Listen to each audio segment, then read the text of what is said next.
Hello student, welcome to SSR classes. In this video I am going to draw 90-degree angle. First of all, draw a 12 centimeter line. Okay.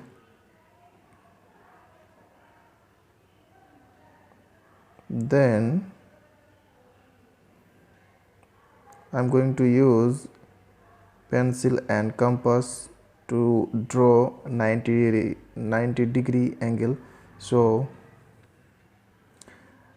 takes a radius approximately 3.5 centimeter. Okay, now putting this here and draw a curve or half circle.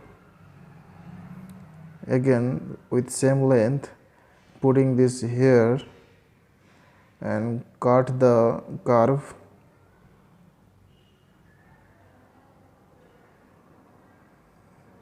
Next, putting here and cut the curve again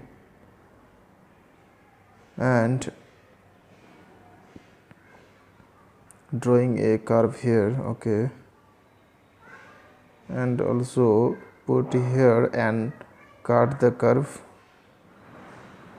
by this way. Okay, now we are getting 2 points, this and this. Okay,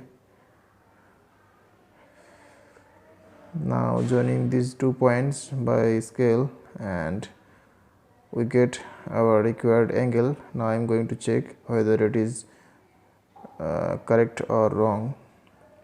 Okay, it is perfect, 90-degree angle. So 90-degree angle, and the angle is denoted by A, B and C. Therefore angle ABC equal 90 degree. Thanks for watching. If this video is helpful to you, then please subscribe and comment in my video.